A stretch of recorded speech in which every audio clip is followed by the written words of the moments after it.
Hello, everyone. Thank you for letting me spend some time with you. Do appreciate it. If you're watching the video and my eyes look a little funny, yeah, it's that time of year. Getting a little pollen in the air, and they are kind of puffy. Sorry about that. Everybody always said I had a face for radio anyway. All right. Before I forget, books are available at authorjerrymitchell.com, or you can go to giveguide90.com and follow the links. Advertisements out of the way. Don't forget though, do the share, subscribe thing, all that good stuff. Just because. Got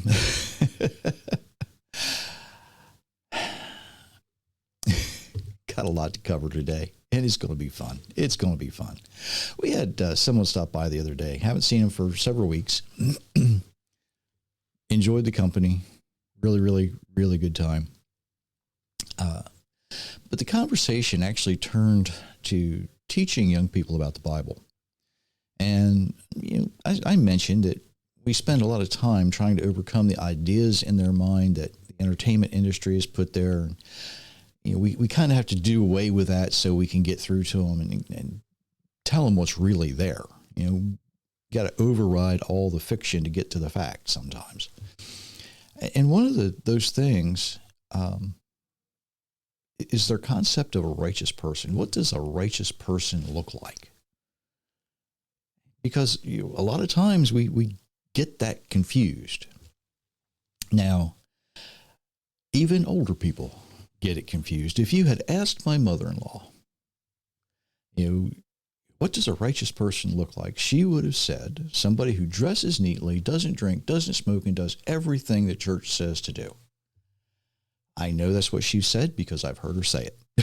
I have heard her say it. And she was extremely wary of anybody that didn't fit that description, like me. Okay? I don't fit all of her criteria. It's just that simple. I did not fit all of the criteria she had. I didn't always dress neatly, especially when I'm in the garden or in the shop. During my career, I worked with large animals, and sometimes you get stinky. Just facts of life. I don't smoke, and I certainly do not do everything the church says is right. Right? There actually is, though, a biblical definition of someone who is righteous. She didn't mention any of these. Believe it or not, it's found in Luke. And it wasn't until about the first century that they needed a definition, because every Hebrew person up until then knew what it was supposed to look like. And in Luke chapter 1, verses 5 and 6, in the time of Herod the king of Judea, there was a priest named Zechariah who belonged to the priestly division of Abiah, and whose wife Elizabeth was a descendant of Aaron. So they're both Levitical. They're both Levites. Verse 6, both of them were righteous in the sight of God, walking blamelessly in all the commandments and decrees of the Lord. Now, a righteous person is someone who is obedient to our Creator. It's not someone who is obedient to any rules of any church. It's not dressing neatly, and it's not about what you don't do as much as what you actually do. Okay? The first time we see that word for righteousness, is in Genesis 15:6. Abram believed the Lord, and it was credited to him as righteousness. The word itself, the word Zadok, has a much, much deeper meaning, right? It actually means that you trust the Creator completely. And when you trust someone completely, you're going to follow them. You're going to do what they would have you do.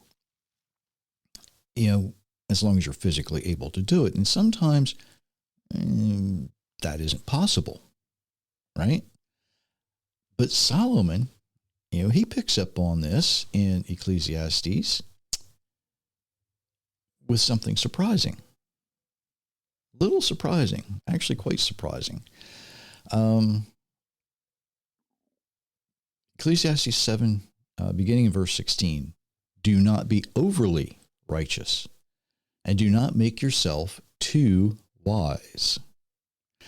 Why should you destroy yourself? Do not be excessively wicked, and do not be a fool. Why should you die before your time? It is good to grasp the one and not let the other slip from your hand, for he who fears God will follow both warnings. Wisdom makes the wise man stronger than 10 rulers of a city. Surely there is no righteous man on earth who does good and never sins. It ends in verse 20 there. Just as Solomon writes that there's a time for everything, right? That's Ecclesiastes 3, I believe. There may be a time when we're not able to do the righteous thing, but we need to carefully consider doing something that we might not want to do. There may be a time when you need to eat something unclean because you don't want to starve to death, right? There may be a time of war, and you might need to follow the orders of your leaders and destroy life, the life of an enemy. Solomon's careful to remind us, not even the righteous person will never sin. Right? So, what does a righteous person actually look like? Would you know it if they're standing right in front of you? Would you recognize them? What do you look for? Do you look at the way they're dressed? Maybe you look at where they are, right? If you're sitting in a restaurant and happens to have a bar, are they sitting at the bar? Would you know? Would you know?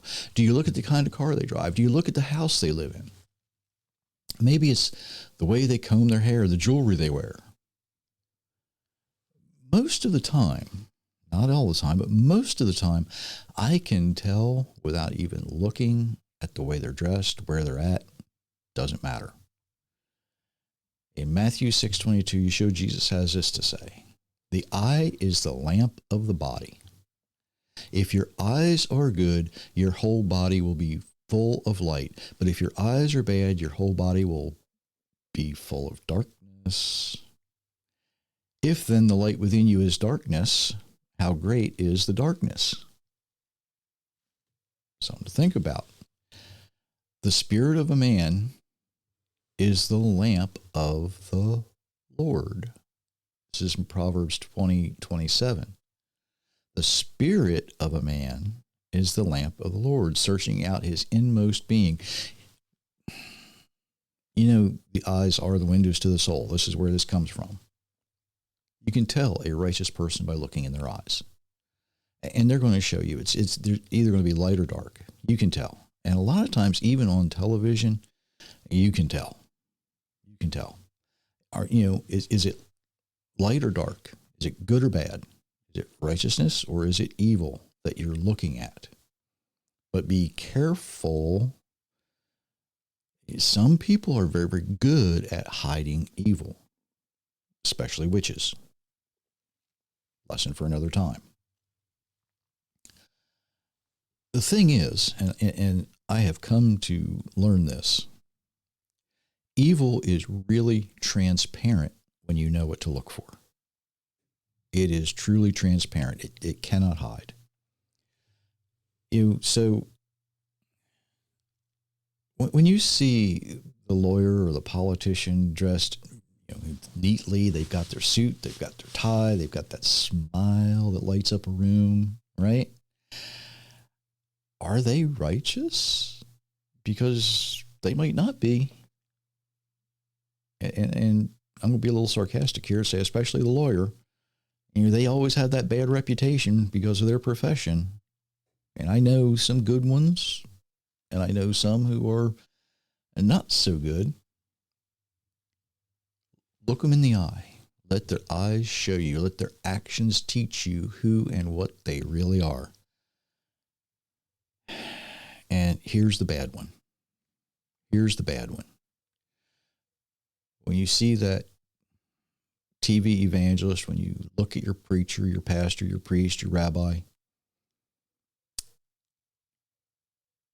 we think, oh, they're certainly a righteous person. Are they? You let their eyes, let their actions speak for them. That, before you make up your mind, watch, observe, see what they do. Righteousness might not always fit in the box you want it to fit in, right? That big burly biker dude might be more righteous than that TV preacher with that nice smile and perfect hair. The young lady who dresses like she's something she's not, she might be more righteous than that church lady that gossips and accuses everybody else of being evil and wicked. That young person that's trying to figure out their life, they may be more righteous than the judge that they find themselves standing in front of. So the question is, what do you look like? Do you realize that living the way we are designed to live makes us righteous? Are we going to get it perfect? No. Are we going to screw up sometimes? Yeah, we are. But if you live the way you're designed to live, righteousness should go with it. It goes hand in hand, because if you're living the way you're designed to live, you're going to trust your Creator completely. You're going to want to do the things He would have you do, even if it contradicts what the church says to do, even if it contradicts what maybe grandma taught you to do. Think about that. How do you look to other people? And when I say look, I'm not talking about the way you're dressed. I'm not even talking about the way your actions will speak for you. What do your eyes show other people? Are they filled with light, or are they filled with darkness? Something to think about until next time. And until then, I do wish you many, many blessings, everyone.